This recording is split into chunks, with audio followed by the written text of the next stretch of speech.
Serial next episode review பார்க்கலாமாங்க. ராஜாங்கமும் திடீர்னு ஒரு முடிவு எடுக்கிறாரு. என்ன முடிவுன்னு பார்த்தீங்கன்னா, தமிழ்ச்செல்வியும் சேதுவையும் 2 பேரையும் இந்த வீட்டிலையுமே கூட்டிகிட்டு வந்துட்டோம். ஆனால் இப்போ 2வது வருஷம் கல்யாண நாள் வரப்போகுது, அதை கொண்டாடணும் அப்படின்ற மாதிரியெல்லாம் இங்கே அப்பத்தா கிட்ட பேசிக்கிட்டு இருக்காங்க. உடனே அப்பத்தாவும் இதுக்கு சம்மதிச்சு இங்கே தமிழ்ச்செல்விக்கிட்டேயும் சேதுக்கிட்டேயும் ஒரு வார்த்தை சம்மதம் கேட்டுடலாம் ராஜாங்கம் அப்படின்ற மாதிரியுமே அப்பத்தா சொல்லிட்டுறாங்க. இதை கேட்டு ராஜாங்கத்துக்கு நீ சொல்கிற மாதிரி நம்ம கேட்டுடலாம் இது அப்பத்தா அப்படின்ற மாதிரியுமே இங்கே கருப்பை கூப்பிட்டு இங்கே தமிழ்ச்செல்வியையும் இங்கே சேதுவையுமே கூட்டிகிட்டு வர சொல்கிறாங்க. சரிங்க ஐயா, நான் கூட்டிகிட்டு வந்துடுறேன் அப்படின்ற மாதிரியுமே கருப்பு கிளம்பி போயிட்டு அங்கே தமிழ்ச்செல்வியும் சேதுவையுமே கூட்டிகிட்டு வந்துடுறாங்க. இதெல்லாம் பார்த்துக்கிட்டு இருக்க சாபுத்ரி தாமரைன்னு சொல்லிட்டு அங்கே நின்றுக்கிட்டு இருக்காங்க. இவங்கள உள்ளே கூட்டின்னு வந்ததும் இல்லாமல் இவங்க கல்யாண நாளில் கொண்டாடணும் அப்படின்லாம் சொல்லிக்கிட்டு இருக்காங்க. அண்ணனுக்கு என்ன ஆச்சுன்னே தெரியல. கொஞ்ச நாளாக அங்கே தமிழ்ச்செல்வியை புகழ்ந்து தள்ளிக்கிட்டு இருக்காங்க. அதுவும் இல்லாமல் இந்த வீட்டுக்குள்ளே வேற சேர்த்துட்டு அவளோட கல்யாண நாளை வேற கொண்டாடிக்கிட்டு இருக்காங்களாம். அவள் ஒரு ஃப்ராடு பிடிச்சவ. அவள் அந்த ப்ரெக்னெண்ட்டாக இருக்கான் அந்த ஒரு விஷயத்தவே அவள் பொய் சொல்லியிருக்கா. அந்த விஷயத்தெல்லாம் மறந்துட்டு இவங்களெல்லாம் காப்பாற்றிட்டாங்க அப்படின்றதுனால அவங்கள வீட்டுக்குள்ளே கூட்டி வச்சு அவங்களுக்கு கல்யாண நாளை வேற கொண்டாட போகிறாங்க. ஐயோ, இன்னும் என்னென்ன கருமும் நடக்க போதோ தெரியல அப்படின்ற மாதிரியுமே சாபுத்ரியும் தாமரையும் யோசிச்சுக்கிட்டு இருக்க. அதுக்கப்புறம் இங்கே சேதுவும் தமிழ்ச்செல்வியுமே வந்துடுறாங்க. உடனே இங்கே ராஜாங்கமும் தமிழ்ச்செல்வி, நான் உங்ககிட்ட ஒரு விஷயம் கேட்க போகிறேன், நீங்கள் இதுக்கு சம்மந்தமாக இல்லையான்னு சொல்லிட்டு நீங்கள் சொல்லுவீங்களேன்னு தெரியாது. என்னோட பேச்சுக்கு மரியாதை கொடுத்து நீங்கள் என்ன சொல்கிறீங்களோ எனக்கு அதுக்கு மனப்போதும் சம்மதம். நீங்கள் சொன்னாதான் இந்த ஒரு விஷயத்துக்கு நான் அடுத்தது என்ன பண்ணுறது அப்படின்னு சொல்லிட்டு இது முடிவெடுக்க முடியும் அப்படின்ற மாதிரியுமே சொல்கிறாங்க. உடனே மாமா என்ன விஷயம் மாமா, ஃபஸ்ட் அந்த விஷயத்த சொல்லுங்கள் அப்படின்ற மாதிரியுமே தமிழ்ச்செல்வி சொல்லிடுறாங்க. உடனே எங்கள் ராஜாங்கமும் அது தமிழை உனக்கு 2வது வருஷம் கல்யாண நாள் வரப்போதில்லை, அது நல்லா பிரம்மாண்டமாக நம்ம கொண்டாட போகிறோம். அதுக்கு உங்களோட 2 பேரும் சம்மதமும் இது என்ன சொல்கிறீங்க அப்படின்ற மாதிரி நம்ம கேட்கலான்னு கூப்பிட்டோம். உன்னோட சம்மதம் என்ன அப்படின்ற மாதிரியுமே கேட்குறாங்க. உடனே எங்கள் தமிழ்ச்செல்வியுமே யோசிச்சு நின்றுக்கிட்டு உடனே சரிங்க மாமா, நீங்கள் என்ன சொல்கிறீங்களோ அதுக்கு நான் இது சம்மதம் அப்படின்ற மாதிரியுமே தமிழ்ச்செல்வி சொல்லிட்டுறாங்க. தமிழ்ச்செல்வி சொன்னதை கேட்டதும் இங்கே சேதுக்கு மிகப்பெரிய அதிர்ச்சியாக தான் இருக்குது. ஏன்னா தமிழ்ச்செல்வி நம்ம மேலே ரொம்பவே கோபமாக இருந்தால் இதுக்கு சம்மதிச்சிக்கவே மாட்டாள். இவ எதுக்கு இப்போல்லாம் இது மாதிரி எம்மலை ரொம்பவே பாசம் வச்சுக்கிட்டு இருக்கா போல அப்படின்ற மாதிரி சேதுக்கு ரொம்பவே சந்தோஷமாக இருக்குது. அப்பா, உங்கள் பேச்சை நான் என்னைக்குனா தட்டியிருக்கேனா, உங்களுக்கு சம்மந்தம்னா எனக்கு சம்மந்தம்பா, எங்கிட்டலாம் நீங்கள் இந்த விஷயத்துக்கெல்லாம் கேட்கவே தேவையில்லை, நீங்களே முடிவெடுத்துடலாம் அப்படின்ற மாதிரியுமே சேது சொல்கிறாங்க. உடனே இதை கேட்டங்க தமிழ்ச்செல்வியும் மாமா அதே மாதிரி தாம்மா மாமா நானும், ஏன்னா நீங்கள் என்ன முடிவெடுக்கிறீங்களோ அதுக்கு எனக்குமே சம்மந்தம் மாமா அப்படின்ற மாதிரியுமே சொல்லிடுறாங்க. இப்போ இதில் ராஜாங்கத்துக்கு ரொம்பவே சந்தோஷம். ராஜாங்கத்துக்கும் இல்லாமல் மோகனா சன்னியாசி அப்பத்தான்னு சொல்லிட்டு இவங்க எல்லாருக்குமே கொஞ்சம் சந்தோஷமாக இருந்தாலுமே இங்கே ஈஸ்வரி சித்ராவுக்கு ரொம்பவே கஷ்டமாக இருக்குது. ஏன்னா ஏற்கனவே போஸ் இங்கே கஷ்டப்பட்டுருக்கான். அந்த ஒரு பிரச்சனை இல்லாமல் இப்போ தமிழ்ச்செல்வியை வீட்டுக்குள்ளே கூட்டிகிட்டு வந்து வச்சதும் இல்லாமல் தமிழ்ச்செல்விக்கு கல்யாண நாளை இது கொண்டாட போகிறாங்களாம். ஐயோ, இதெல்லாம் நான் பார்த்துக்கிட்டு நான் என்ன பண்ண போகிறேனே தெரியல. இவங்கள இந்த வீட்டுக்குள்ளேயே வரவிடக்கூடாது அப்படியெல்லாம் நினச்சிட்டு இருந்தேன். ஆனால் இது ஏதோ அங்கே சேதுவை காப்பாற்றினாலாம், இவங்கள காப்பாற்றினாங்களான்னு சொல்லிட்டு உள்ளே வேற கூட்டிகிட்டு வந்துட்டாங்க. ஆனால் இப்போ நாம் நினச்சது ஒன்று, இங்கே நடக்கிறது ஒன்றா இருக்குது. போஸு நல்லபடியாக சந்தோஷமாக அந்த கல்யாணத்தை பண்ணிக்கிட்டு இருக்கணும் அப்படின்னு சொல்லிட்டுலாம் ஆசைப்பட்டேன். ஆனால் போஸு இப்போ ஒரு செங்கல் தூக்குற ஒரு கூலி ஆளியாக ஆகிட்டு ஒரு நாள் சம்பளத்துக்கு போயிட்டு கஷ்டப்பட்டுருக்கான். இதெல்லாம் பார்க்குற போது என்னால் நிம்மதியாகவே இருக்க முடியல அப்படின்னு சொல்லிட்டு ரொம்பவே ஃபீல் பண்ணிக்கிட்டு இருக்காங்க ஈஸ்வரியும் சித்ராவும். ஏன்னா சித்ரா, ஈஸ்வரி, சாபுத்ரி, தாமரைன்னு சொல்லிட்டு இவங்க யாருக்குமே இங்கே யாருன்னா சந்தோஷமாக இருந்தாங்களா அவங்க சந்தோஷமாகவே இருக்கக்கூடாது. ஆனால் தான் குடும்பம் மட்டும் ரொம்பவே சந்தோஷமாக இருக்கணும். அதுதான் அவங்களோட குறிக்கோளாக இருக்குது. அதுக்கப்புறம் ராஜாங்கமும் இவங்க சம்மந்தத்தை கேட்டுட்டு தமிழ்ச்செல்வி கிட்ட, தமிழ் நான் ஒரு முடிவு எடுத்திருக்கேன், அந்த முடிவுக்கு நீங்கள் சம்மதம் சொன்னது எனக்கு மிகப்பெரிய சந்தோஷமாகவும் பெருமையாகவும் இருக்குது. நீ எனக்கு நிறைய பெருமையுமே தேடி கொடுத்துருக்க, நிறைய மரியாதையுமே தேடி கொடுத்துருக்க, ஆனால் உனக்காக நான் எந்த நல்லதுமே பண்ணதில்லை அப்படின்னு சொல்லிட்டு இங்கே ராஜாங்கமும் சொல்கிறாரு. உடனே எங்க தமிழ்ச்செல்வியும் மாமா அதெல்லாம் ஒன்றும் இல்லை மாமா, உங்களுக்கு செய்ய வேண்டியது என்னோட கடமை, நான் அதை செஞ்ச மாமா, அதெல்லாம் ஒரு விஷயமும் இல்லை அப்படின்ற மாதிரியுமே தமிழ்ச்செல்வி பெருந்தன்மையாக சொல்லிட்டு கிளம்பிடுறாங்க. அதுக்கப்புறம் சேது மனசில் பட்டாம்பூச்சி பறந்துக்கிட்டு இருக்கு. இங்கே தமிழ்ச்செல்வி கூட சேர்ந்து நாம் வாழணும் அப்படின்னு சொல்லிட்டு கொஞ்ச நாளாக மனசுக்குள்ளே தோண்டிக்கிட்டு இருக்கு இங்கே சேதுக்கும். உடனே இங்கே சேது நினைக்கிறதெல்லாம் ஒன்று ஒன்றா நிறைவேறிட்டு வருது அப்படின்னு சொல்லிட்டு சேது நினைக்கிற போதாக இருக்கட்டும் அது நடக்கும் அப்படின்னு சொல்லிட்டு அவங்க மனசில் நினைக்கிற போது மிகப்பெரிய சந்தோஷமாக இருக்குன்னு தான் சொல்லலாம். ஏன்னா சேதுக்கு தமிழ்ச்செல்வி மேலே மிகப்பெரிய மரியாதையும் அன்பும் கூடிருச்சு. ஏன்னா தான் உயிராக நினச்சிக்கிட்டு இருக்க ஒரு பர்சனை அவங்க காப்பாற்றிருக்காங்க. அந்த ஒரு காரணத்தினால மட்டும் தமிழ்ச்செல்வி மேலே மிகப்பெரிய மரியாதை அவங்களுக்கு வரலை. ஆனால் தமிழ்ச்செல்வி அந்த ஒரு விஷயத்த சொல்லிட்டாங்க. அந்த ஒரு விஷயத்தில் தான் தமிழ்ச்செல்வி மேலே கோபமாக இருக்குது அப்படின்னு சொல்லிட்டு சேது சொல்லிட்டு இருந்தார்.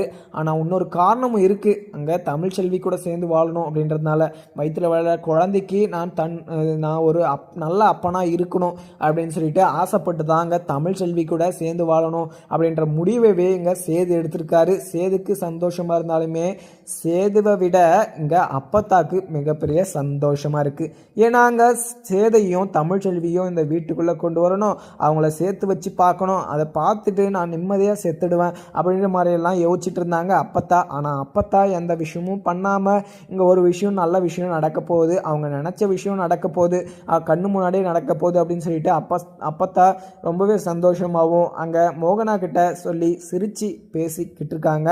உடனே எங்க சாபுத்திரியும் தாமரையும் அந்த அடிக்க வெளியில் போயிட்டு என்னடி தாமரை நம்ம என்ன பண்ணியுமே இவங்கள வீட்டை விட்டு துரத்த முடியாது போல், இதுக்கு மேலே இவங்கள இந்த வீட்லேயே தான் நம்ம பார்த்துக்கிட்டு இருக்கணும். தமிழ்ச்செல்வி இந்த வீட்டுக்குள்ளே இருந்தானா நம்ம எந்த தப்பு பண்ணாலையுமே அவள் ஒரு எலி மாதிரி கண்டுபிடிச்சிக்கிட்டே இருப்பாள். இவளை இந்த வீட்டுக்குள்ளே வச்சுக்கிட்டு நம்ம எதுவுமே பண்ண முடியாது, அவ்வளோதான் போச்சு போ அப்படின்ற மாதிரியுமே சாபத்திரி சொல்லவும் உடனே இங்கே சித்ராவும் போஸில் கஷ்டப்பட்டுட்டு அங்கே வீட்டு வாசலில் நடந்து வந்துக்கிட்டு இருக்கும்போது இதை போஸை பார்த்துட்டு ரொம்பவே கஷ்டமாகவும், போஸு பாவம் அவன் செங்கல் சூளையில் போயிட்டு கஷ்டப்பட்டு அந்த காசை சமாளிச்சுட்டு வந்து இங்கே காவியா கிட்ட கொடுத்துக்கிட்டு இருக்கான். ஆனால் காவியாவுக்கு கொஞ்சம் கூட மனசாட்சியே இல்லை.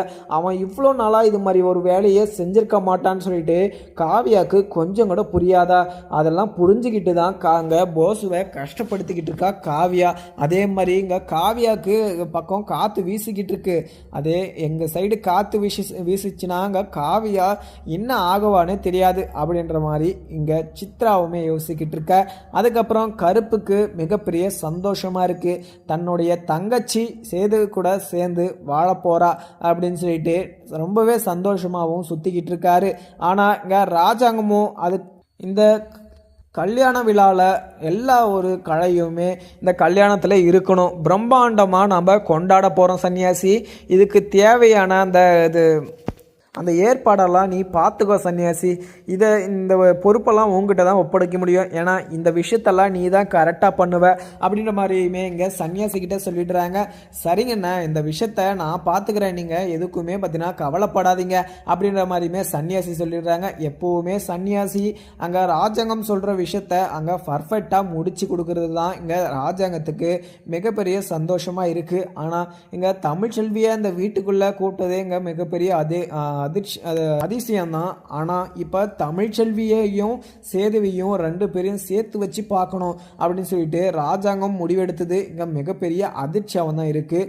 ஆனால் மிகப்பெரிய அதிர்ச்சியாக இருந்தாலுமே இங்கே சேதுக்கு முன்னாடியே தமிழ்ச்செல்வி கூட சேர்ந்து வாழணும், தமிழ்ச்செல்விக்கு என்ன வேணும் அப்படின்னு சொல்லிட்டு பார்த்தெல்லாம் பண்ணிக்கிட்டு இருக்காரு. ஆனால் இந்த விஷயத்தில் தமிழ்ச்செல்வி ஓகே சொன்னது இங்கே மிகப்பெரிய அதிர்ச்சியாக தான் இருக்குது சேதுக்கு. ஏன்னா சேது இந்த விஷயத்துக்கு தமிழ்ச்செல்வி ஓகே சொல்ல மாட்டா அப்படின்ற மாதிரி தான் யோசிச்சுட்டு இருந்துப்பார். ஆனால் தமிழ்ச்செல்வி இந்த மாதிரி ஒரு முடிவை இது சொல்லுவா அப்படின்னு சொல்லிட்டு இங்கே கொஞ்சம் கூட எதிர்பார்க்கல அப்படின்ற ஒரு ஆச்சரியத்தில் உறைஞ்சி போய் நின்றுக்கிட்டு இருக்காரு சேதுவும்.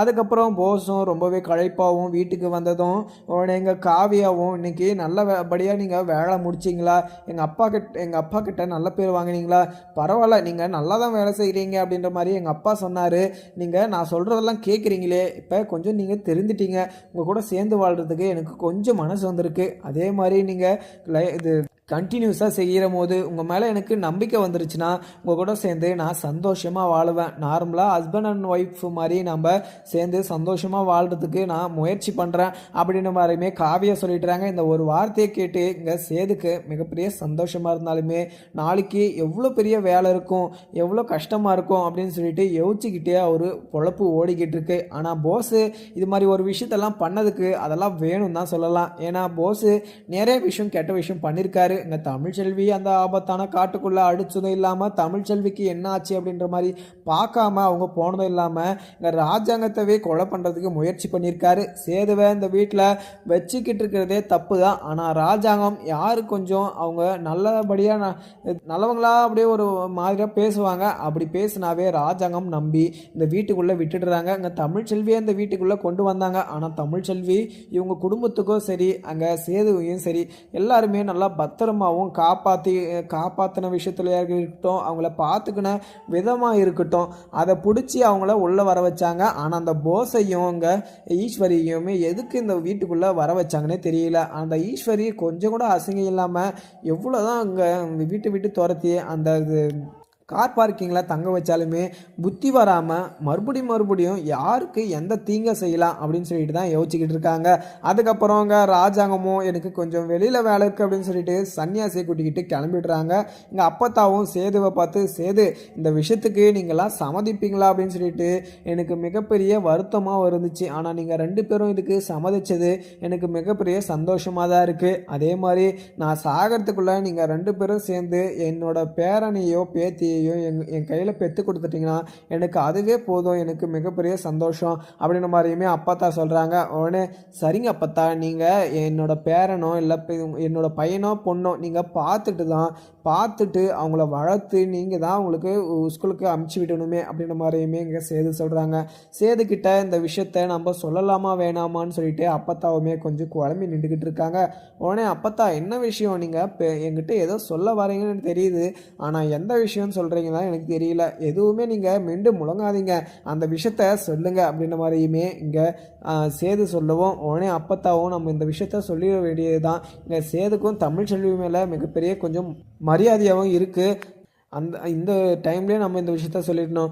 சேது அதெல்லாம் ஒன்றும் இல்லை, அங்கே தமிழ்ச்செல்வியை நான் செக்கப்புக்காக கூட்டிகிட்டு போனேன். இல்லை அங்கே செக்கப்பில் தமிழ்ச்செல்வி வயிற்றில் வளர குழந்தை பார்த்தீங்கன்னா ரொம்பவே ஆரோக்கியமாகவும் நல்லாவும் இருக்குது அப்படின்ற விஷயத்த தவிர்த்து இன்னொரு விஷயமும் சொல்லியிருக்காங்க. அங்கே தமிழ்ச்செல்வி வயிற்றில் வளர்ந்துக்கிட்டு இருக்கிறது நம்மளோட வாரிசு, 2 வாரிசு வளர்ந்துக்கிட்டு இருக்கு. அதுவும் இல்லாமல் அந்த 2 வாரிசுமே நல்லா ஆரோக்கியமாக இருக்குது அப்படின்ற விஷயத்த சொல்லிடுறாங்க. இதை கேட்டதும் அங்கே சேதுக்கு பயங்கர சந்தோஷமாகவும் என்ன சொல்கிற அப்பத்தா, இந்த விஷயத்த எதுக்காக மறைச்ச, இந்த விஷயத்த முன்னாடியே சொல்லியிருக்க கூடாதா, தமிழ்ச்செல்வியை நான் பத்திரமா பார்த்துட்டு இருந்திருப்பேன், அந்த ஒரு குழந்தைய வச்சுக்கிட்டே ரொம்பவே பெயின் இருக்கும். இப்போ 2 குழந்தை வேறு வயிற்றில் இருக்குது, அவளை எப்படியெல்லாம் பார்த்துக்கணும், அவள் நல்லபடியாக அவள் பிரசவம் ஆகணும்னா அவளை நான் நல்லபடியாக நான் பார்த்துக்கணும், இல்லை அவளுக்கு என்னென்ன வேணும்னு சொல்லிட்டு நான் பார்த்து கவனிக்கணும். இல்லை இந்த விஷயத்தை எதுக்காக அப்பத்தா மறைச்ச, உனக்கு கொஞ்சமாவது இது மூளை இருக்கா அப்பத்தா, அவங்க 2 குழந்தைக்கும் எனர்ஜி வேணும், இல்லை அதுக்கு நல்லபடியாக அவங்க நல்ல ஃபுட்டையும் இல்லை நல்ல ஒரு காய்கறி அதே மாதிரிலாம் சாப்பிட்ணும் அப்பத்தா, அப்போ தான் நல்லா ஸ்ட்ரென்த்தாக இருப்பாங்க, அப்போ தான் நான் நல்ல இது நார்மல் டெலிவரி ஆகும் அப்படின்ற மாதிரியுமே சேது சொல்லிட்டு. உடனே அப்பத்தாவும் நான் அந்த விஷயத்த சொல்லலாம் அப்படின்னு சொல்லிட்டு நினச்சிட்டு இருந்தேன், ஆனால் நீ தமிழ்ச்செல்வி மேலே ரொம்பவே கோபமாக இருந்ததுனால இந்த விஷயத்த நீ கேட்க மாட்டியான்னு சொல்லிட்டு நான் சைலண்ட் ஆகிட்டேன். எனக்கெல்லாம் இதில் எந்த பிரச்சனையும் இல்லை, நான் இந்த விஷயத்த சொல்லணும் அப்படின்னு சொல்லிட்டு தான் யோசித்தேன். ஆனால் நீங்கள் தான் இங்கே தமிழ்ச்செல்வி கெட்டவ அப்படின்னு சொல்லிட்டு அவ கூட பேசாமல் அவ கூட பிரிஞ்சு வாழணும், டிவோர்ஸ் அப்ளை பண்ணியிருக்கீங்க, இதெல்லாம் எனக்கு பிடிக்கல, இதை கேன்சல் பண்ணடா அப்படின்ற மாதிரியுமே எங்கள் அப்பத்தா சொல்லிடுறாங்க. உடனே இதுக்கு யோசிச்சுக்கிட்டே அவங்க சேதுவுமே கிளம்பிடுறாங்க. அதுக்கப்புறம் தமிழ்ச்செல்வியுமே காலேஜ் முடிச்சுட்டு வர வழியில் யோசிச்சுக்கிட்டே வந்துக்கிட்டு இருக்காங்க. இங்கே நம்ம கல்யாண நாள் இங்கே ராஜாங்க மாமாவுக்கு எப்படி தெரியும், அது தெரிஞ்சு வேற அது பிரம்மாண்டமாக வேற கொண்டாடுறான்னு நினைக்கிறாரு, அது எப்படி கொண்டாட போகிறாரோ எனக்கு தெரியலையே அப்படின்ற மாதிரியுமே யோசிச்சுக்கிட்டு வந்துக்கிட்டு இருக்காங்க. இந்த தனத்துக்கும் மலருக்கும் மிகப்பெரிய சந்தோஷமாக இருக்குது. ஏன்னா தமிழ்ச்செல்வியும் சேதும் 2 பேரும் சேர்த்து வைக்கணும் அப்படின்றது அவங்களுக்கு ஆசை தான், ஆனால் அவங்களால சேர்த்து வைக்க முடியாது, ஆனால் இயற்கையே அவங்கள சேர்த்து வைக்கிது அப்படின்னு சொல்லிட்டு இங்கே எல்லாருமே 2 பேரும் ரொம்பவே சந்தோஷமாக தான் இருக்காங்க. அதுக்கு அதுக்கப்புறம் இங்கே தினமும் வெளியில் அங்கே இது துணியெல்லாம் காய போட்டிருக்கேன், மழை வர மாதிரி இருக்குது, நான் அதை கொஞ்சம் எடுத்துகிட்டு வந்துடுறேக்கா, நீங்கள் காயை கட் பண்ணிக்கிட்டு இருங்க அப்படின்னு சொல்லிட்டு அங்கே தினமும் கிளம்பிடுறாங்க. உடனே இங்கே மலருமே உக்காந்துக்கிட்டு அங்கே தமிழ்ச்செல்வி மிகப்பெரிய சந்தோஷமாக தான் இருக்கா. ஆனால் அங்கே நான் உதவாத அந்த போஸை கல்யாணம் பண்ணிவிட்டு இப்போ டைவர்ஸ் ஆகிட்டு இப்போ நான் தனி மரமாக உக்காந்துக்கிட்டு இருக்கேன். எனக்குன்னு ஒரு குழந்தை நானும் ஆசைப்பட்டேன், ஆனால் எனக்குன்னு அது கொடுத்து வைக்கல, நல்ல புருஷனும் அமையலை. ஃபர்ஸ்ட் ஆஃப் ஆல் அவங்கள நான் கல்யாணம் பண்ணியிருந்துருக்கே கூடாது அப்படின்ற மாதிரியுமே இது மலருமே யோசிச்சுக்கிட்டு இருக்காங்க. ஆனால் ராஜாங்கம் இங்கே மலருக்கு இன்னொரு நல்ல வாழ்க்கையை அமைச்சு கொடுக்குறேன் அப்படின்ற மாதிரியுமே சொல்லியிருப்பாங்க.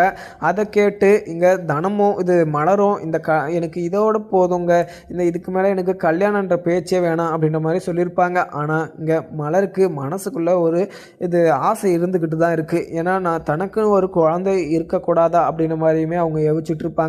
ஏன்னா இத்தனை வருஷமாக அவங்களுக்கு கல்யாணம் ஆகி அவங்க நரகத்தை தான் அனுபவிச்சுக்கிட்டு இருக்காங்க, சந்தோஷமாக இருந்த நாளே இல்லை. ஏன்னா போஸு அவங்கள கல்யாணம் பண்ணி ஏமாளியாக வச்சிட்டு இருந்தாங்க. ஆனால் இப்போ பாடப்பட்டுக்கிட்டு இருக்காங்க போஸும். ஏன்னா காவிய கிட்ட மாட்டிக்கிட்டு சின்ன பின்ன ஆகிற வரையும் இங்கே காவியாவும் விட மாட்டாங்க. அதுக்கப்புறம் என்னென்னு பார்க்கலாமாங்க. வீடியோ பிடிச்சிருந்தா லைக் பண்ணுங்கள். Thank you friends.